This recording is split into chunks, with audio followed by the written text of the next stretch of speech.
Wyoming's best adventure starts in Wind River Country, located in western Wyoming, just beyond Yellowstone National Park and the Grand Teton Mountains. Wind River Country is the place to go to get away from the crowds, unplug, unwind, and find room to roam. Wyoming's Wind River Country, Yellowstone's unique neighbor. Hey, we are back with another episode of Wyoming's Wind River Country, Yellowstone's unique neighbor. I'm Charene, the adventure queen, as we are traversing throughout Wind River Country, and we are back in beautiful Dubois, Wyoming. I am joined by Helen Wilson and Amanda Verheul with the National Bighorn Sheep Center, and Helen is with the Wind River Visitors Council. Ladies, how are you? Great. Doing very well. Thank you. We better be doing pretty good because we are getting ready for a soiree this evening. That is the 31st Annual Bighorn Bash fundraiser and banquet. There's always really great things going on in Dubois, and we've got a lot of activities this weekend with the National Bighorn Sheep Center, and I'm hoping Amanda will tell us a little bit about what we're doing here. Yeah, absolutely. So really excited to get started. This is a huge evening for us. It's our biggest event of the year. My favorite part of this evening is we're all about community and collaboration and partnerships. And that is what originally established the National Bighorn Sheep Center 31 years ago. And that's what we celebrate on this evening. All these people coming together to support the National Bighorn Sheep Center and conservation education in this area. You guys have done such a phenomenal job decorating. The place looks beautiful at the Headwaters Center. It's really transformed to very classy. I love it. And I know you're really extra busy tonight, so we appreciate you taking the time to actually do this podcast while we're at the Bighorn Bash, which is a big deal. How long does it take to plan the 31st Annual Bighorn Bash? So that's a really good question. We actually started planning 8 months ago. So it really does take some time. We have a bash committee. Of course, there's changes that happen every year. We try to improve every year. We're really excited. Every year we say, this is going to be the best year ever. And I'm really committed to that. Helen, as we talk about Dubois being such a unique area, the National Bighorn Sheep Center is one of those. And they offer an array of different things and programs. We'd love to chat a little bit more about the Bighorn Sheep Center itself as well, which will be the beneficiary of the Bighorn Bash fundraiser, correct? It is, yeah. Our mission is the education and outreach for the national conservation of wild sheep, wildlands, and wildlife. We really love our iconic mountain ungulate, the bighorn sheep. Now more than ever is really the time to support bighorns. We used to have the largest wintering population right outside of Dubois, Wyoming, right here. And we've lost 90% of that herd in the last 30 years. That's really troubling. A lot of it is due to disease, Mycoplasma pneumoniae. It's a respiratory disease that our wild sheep can get from domestic sheep. So a lot of what we do is trying to make sure those sheep stay separate, that they're not touching nose to nose because they can catch the disease that way. Pack goats, when pack goats are up in the mountain, that's another way that it can happen. It's part of life. It's part of nature, but it is something that we educate about on a daily basis. And we actually reach 40,000 people a year for conservation education. Those are one-on-one conversations that we have with people. We go to expos all over the United States. We have a lot of people that come here to the center. We have webinars, outreach webinars, and that's mostly for adult education. We have our sheep trunk that we send out to the different classrooms all over the United States, a lot of them here in Wyoming. We go to STEM and different kind of science and conservation educational events. And we educate about sheep. We'll have a table. We'll bring the trunk. We'll bring all kinds of great things and getting up on stage in front of thousands of people and talking about what we do here in Dubois, bringing people into Wyoming. It's an important thing. It's a beautiful thing. And I think that one of the really neat things about this area is the sheep are not just in the sheep center. They are out in the wild. And I think that for a lot of our visitors to the area, wildlife is a new experience. And here in Dubois, there's the sheep, there's bears, there's all kinds of wildlife. You can see eagles, you can see all kinds of things. And I think that's one of the things that people really take away with them is the wildness of Wyoming and the different communities. There's not a lot of places left that have the huge wide open spaces that we do. Mm-hmm. We have migration patterns here in Wyoming that are larger than most states and definitely in the lower 48. Mm-hmm. These migration patterns are huge. It's ways we can view these animals in a great capacity where we might not see another human that day, but we see lots of animals. So that's pretty exciting, and especially in the wintertime. In fact, did you see the sheep while you were coming up here today? 30 of them, right where the Wind River goes, right underneath the highway off on the right, where we have what we call our Painted Hills subdivision area. I was looking to the left. Yeah. Me too. I've seen looker. them to the left. I've never seen them to the right, so that's really good to know. There's several different herds around here. So yes, we have the Absaroka herd, and that herd actually stretches all the way up to Cody, and that's over 2,000 sheep right now. So that's a really big herd. A lot of people may not know that there are eco tours available where they could actually be guided to be able to see and learn about what we're able to experience here. I appreciate you bringing that up. That is a big thing about what we do as well, is those eco tours. We have eco tours that are for adults. We have ones that are also for youth and school groups that we take out, but the ones for adults and children, really families, we get in our Suburban. We leave from the National Bighorn Sheep Center. It starts with a tour of the center, or sometimes we want to leave as early as possible. We want to get out to the mountains. We want to maybe check out that sunrise as it's coming up. And the movements of the wildlife. A lot happens right before the sun comes up, and of course right when the sun is going down. On these eco tours, we get a really good view of the different mountain ranges that we have here in the area. Our eco tour drivers have a really outstanding history with the area, so they can tell you some stories that maybe you wouldn't learn when you're reading them online. Otherwise, or in a guide or anything, because we've got locals. One of our main eco tour drivers was born and raised here in Dubois, and he has spent more hours in these mountains than anybody that I've ever met. And it's pretty incredible to hear these wildlife encounter stories and the history of the ranches in the area. We have a lot of ranches in this area, and they're very connected with our wildlife and conservation. That's the reason why they were first established. So I think the one-of-a-kind eco tour, you can do a half-day eco tour, you can do a full-day eco tour, but I will say that our eco tours here in Dubois are much less expensive than they are in a lot of other areas, and you get an excellent product and value for your money with our eco tours. And it goes towards conservation education and a 501c3. You know what else I love, Amanda and Helen? I told you, Helen, this off the podcast, is if somebody were to find this podcast in 5 years from now, guess what's still going on? The Bighorn Bash. Absolutely. The 31 years. And so that's what I love, is somebody might stumble upon this podcast, Amanda, in 5 years, but the Bighorn Bash fundraiser and banquet has been going on 31. So chances are it's still going on. You could get tickets for this event. Is it true that there are maybe more chances to view the sheep on an eco tour in the winter or the colder months when they start to move down a little bit lower? Or is it you can go farther in the summer?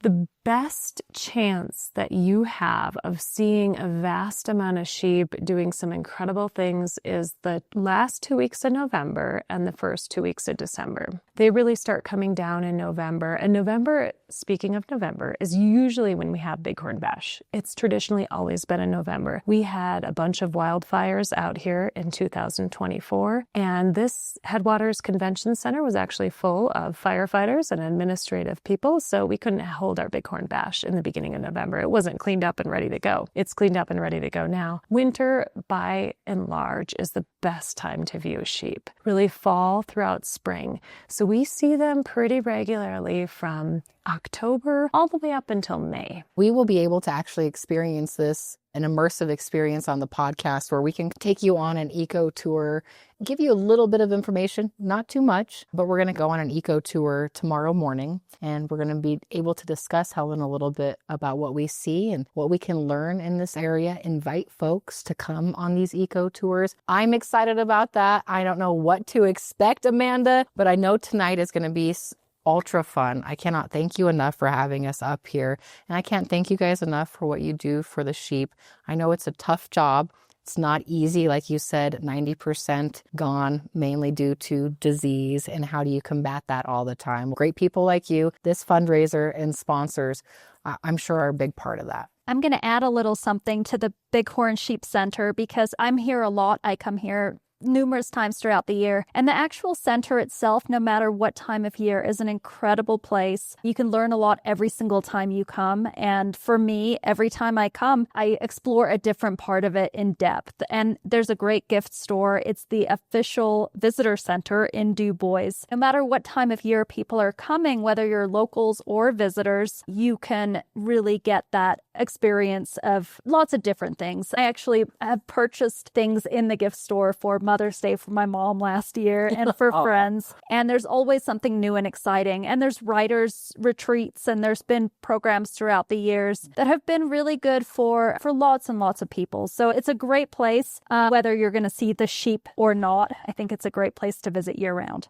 Summer is a bit busier than winter, of course. We get a lot of people that are coming through to head to Yellowstone or to head over the mountain or to head into Fremont County to do some more exploring in Fremont County. Please stop by the National Bighorn Sheep Center. It really doesn't take that much time and you really get a lot. One more thing I'd like to say is we do have a membership program, which is really important to our mission and to sustain what we do in the future. We are the official education arm for the Wild Sheep Foundation and for the Wyoming Wild Sheep Foundation. So that's really important and that's what brings us to a national level. But gosh, if you're coming through and if you're in the area of Dubois, just please swing on by into the center and say hello and let us know if you see sheep in the area because we have an updated list of sheep sightings all the time. So give us a call or give us an email and let us know if you see those wild sheep. Our sheep numbers are starting to come back up. So we are hopeful that we're going to see more sheep in the future. I'm hoping our name is on the list for sheep sightings after tomorrow when we go on this wonderful eco tour with the National Bighorn Sheep Center.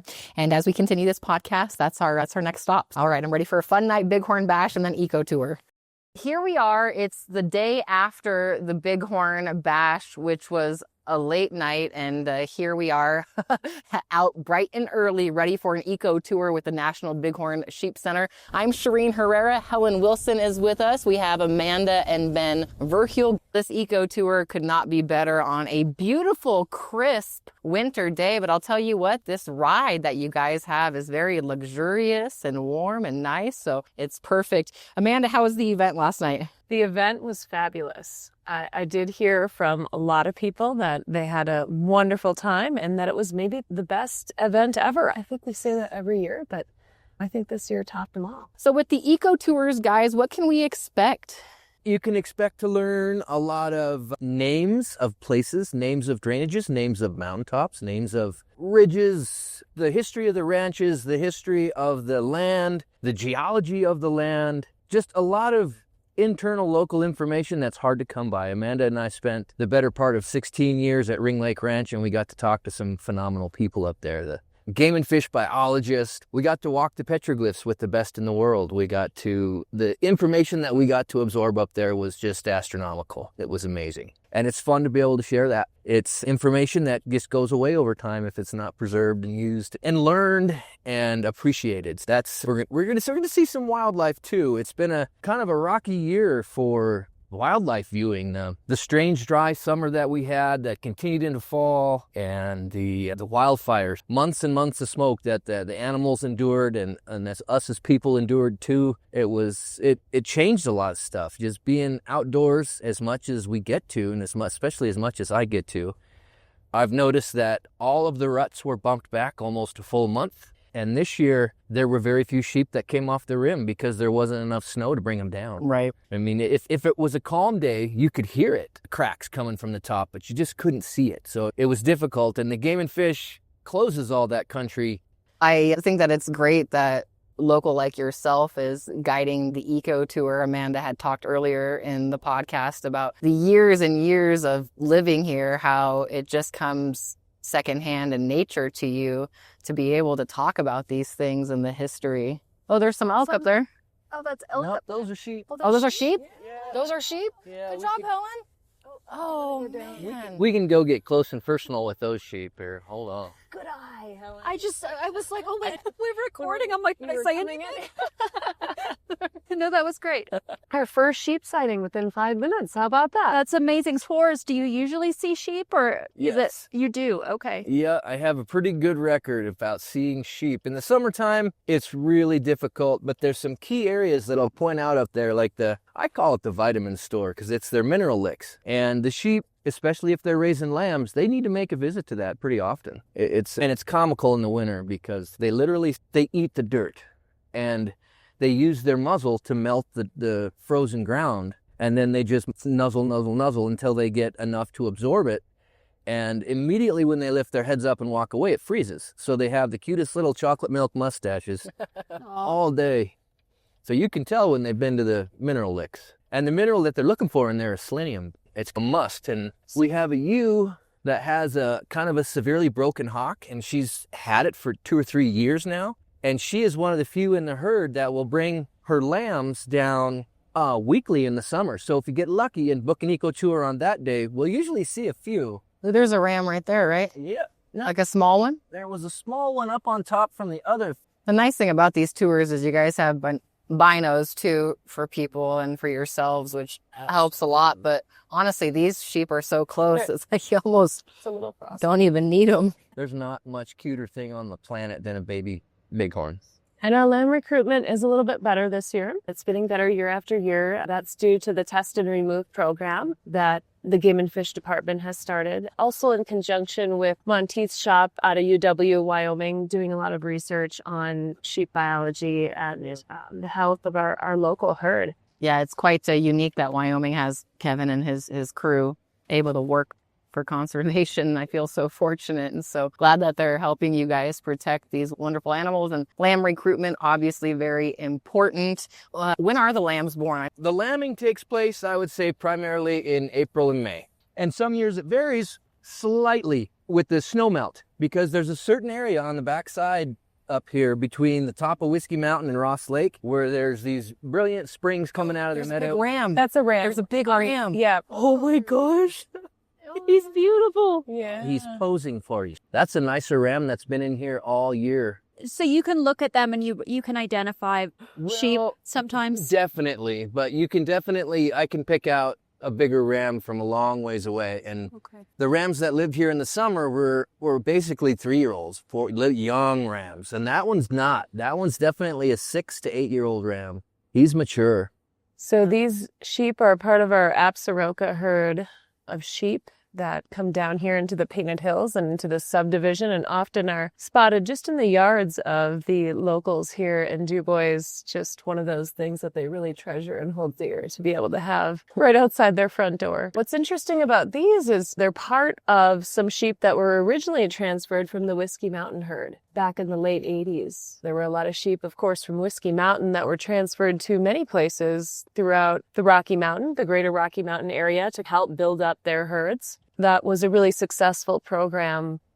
Amanda, could you tell us about some of the other programs that the Bighorn Sheep Center does throughout the year? I know there was a writer's retreat, that kind of thing. Yeah, writer's retreat. We've had various different programs and experiences. One of the ones that I want to talk about right now is our Camp Bighorn program. Camp Bighorn is one of these life-changing programs for the youth, ages 9 through 12.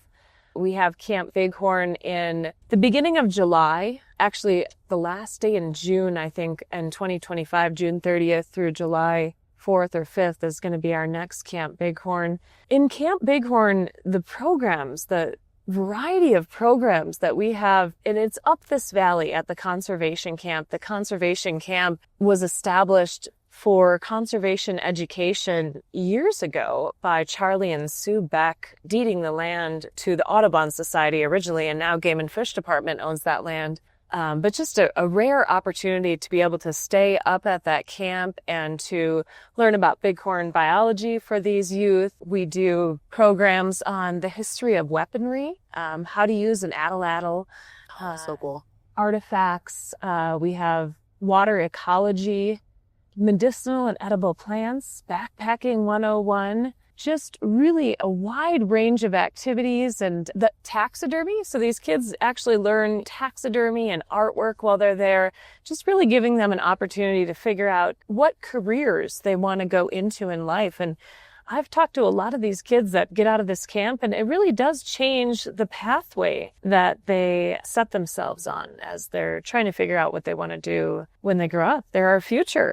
And it's so cool for the parents too, to get out there and to learn these things, because they can work side by side with the kids, and they get to stay in cabins up at the conservation camp. And it's really an outstanding program. Who can apply for that? As you guys have people from all over the country who come, correct? Yeah, certainly. This last year, we had a total of 31 youth and from 9 different states throughout the United States. Do really encourage kids to come from all over. We also had 5 youth that were able to join us from the group home on the Wind River Reservation this year. It's a neat opportunity for them. And Ben likes to tell this story about this young girl who was doing archery for the very first time in her life. And the first time she let that arrow go, it was a bullseye. And just what that was like for her, that experience. The Creator never made a bigger smile than that.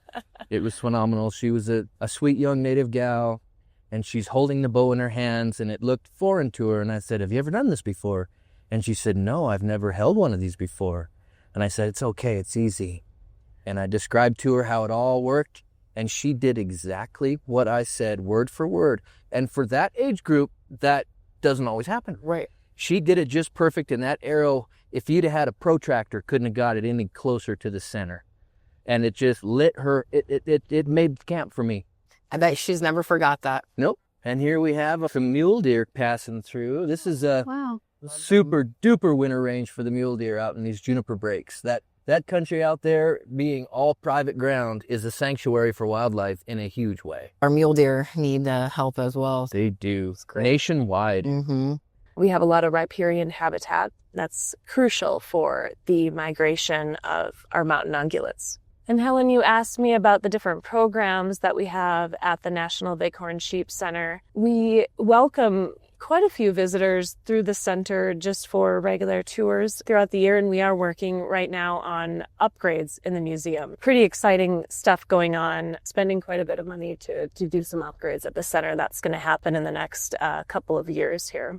But in addition to the normal center tours, we also offer in-person programs like we were touching on before. Those programs range from hunting and outfitting stories to biology, habitat, disease. We have wildlife photography. We did a really great presentation last year on archaeology and kind of the history of the East Fork area and what's being uncovered over there right now. We're finding that we have the oldest buffalo jump in North America right here outside of Dubois. I mean, we're talking thousands of years of artifacts. Okay, you see how this little bluff, this little overhang right there looks strange? And look at how many tracks are in that dirt right there. Wow. That is the first mineral lick. And they're not natural mineral licks, but at one time they actually tried to raise cattle up in the Torrey Valley and found out that the regrowth of the grass just wasn't fast enough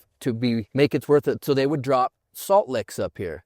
For generations, they put the salt licks out. And over time, that salt dissolved down in the ground, and it formed these mineral licks that are permanent. So this is one of the places that the sheep will come down and eat the dirt. And when you're up here looking for sheep, that's a great place to start. What's interesting about this salt lick, too, is it's very close to a sheep petroglyph, one of the only sheep petroglyphs that we have in this valley. What do you mean by sheep petroglyph? Yes, petroglyphs, of course, are open to interpretation, being anywhere from a couple hundred to a few thousand years old. The sheep-eater Indians, descendants of the Shoshone tribe, in the rock. A lot of what we see over on Ring Lake Ranch on that side of the water are avian, a lot of birds, a lot of hummingbirds, a lot of just birds and osprey. We see a lot of osprey. On this side of the valley, and these are all the Dinwoody type of petroglyphs. And on this side of the valley, we do have a couple four-legged, what appears to be a four-legged. There's some right here on this rock. You want to see them? We can sure step out and check around. So they're right. Look at a few of the petroglyphs. This one is one of my favorite panels because if you look right here, what does that look like to you? A lot of people claim that's a mastodon that maybe they saw frozen in the ice up on the glaciers. Totally sheep, four-legged. They're unusual up here because most of the petroglyphs don't represent anything but the vision they had. They're not necessarily an animal. But you see the strap on his belly? Yeah, the stripe, yeah. These natives up here use their dogs as pack animals before the horse. So I've always wondered if that's not a pack saddle on that dog. There's a couple of them that look similar to this one that you took a picture of in the light. Might be like a baby on a backboard. Okay. Oh, yeah. As you say this, it's, yeah, of course.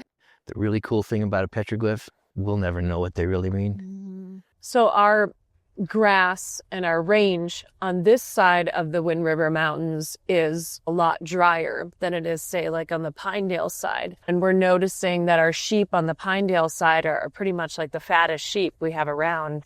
And on this side, they're very thin. I have struggled a lot with disease. They're not going into their winter with quite enough fat content. So that, changing this habitat and trying to get these grasses back up.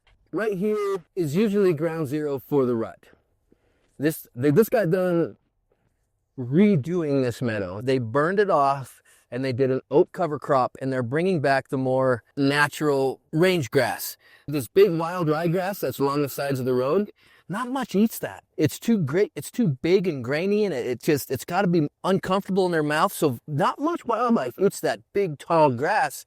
And that grass was one of the primary basket weaving sources for the Native Americans. So there's another cool part of the tour I'll incorporate with the high-rise camp that's up here. Normally, during the rut, there's 150 sheep out here and 4 or 5 big rams chasing each other around. One of my primary focuses with the photography portion of the rut is zero pursuit. We don't go after them. We let them come to us. And when you do that, you get so much better product and natural product. When they accept you there and act in their normal way, their body language changes. And they give those natural, where they'll do the lip curl and twist their head around. If there's a photographer standing up out in that meadow, they won't do it. But when you just sit down and become part of the landscape and let them come to you, the result is amazing. Are you comfortable back there temperature-wise? Oh, yeah. I have my seat warmer on. Oh, I'm toasty. Oh, good. I love it. Those seat warmers. Wow, what a beautiful day. It's just a testament, places above Lander, outside Riverton, that just don't have that extreme use. It's just some of the last of the great places. I've always loved Lander and Riverton. There's so much about it. The history is just incredible.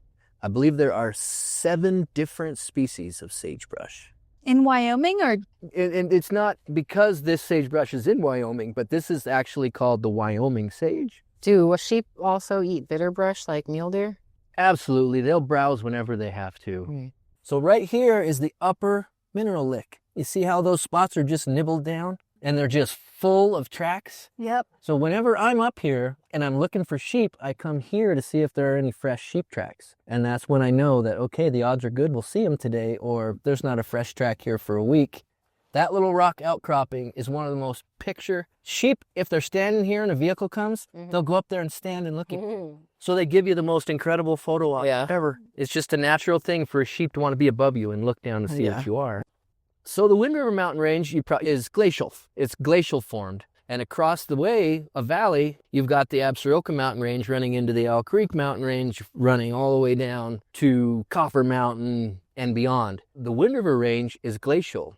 The Absaroka Range is volcanic. So you've got fire and ice and then badlands in the middle, which I just find this ecosystem so fascinating because of the variety of areas that all hold wildlife and all hold life that remain. It's fun to talk about to people that come from places that this is foreign, where I get the question, are we really going this far from the highway? How far up here are we going? So there's a lot of petroglyphs out here. And for the eco tours, Ben normally goes, we go into the ranch a lot of times and have him check out the petroglyphs in the ranch and to check that out and talk about that history. How far in advance should people book an eco tour? Yeah, we really prefer at least a couple weeks out is good. But we've had a lot of people that, okay, they're just starting their trip out. They're around for about a week and they'll give us a call. And that's good to just have a few days to plan and also look at the weather and see what that's going to do and try to get the tour on a good day. And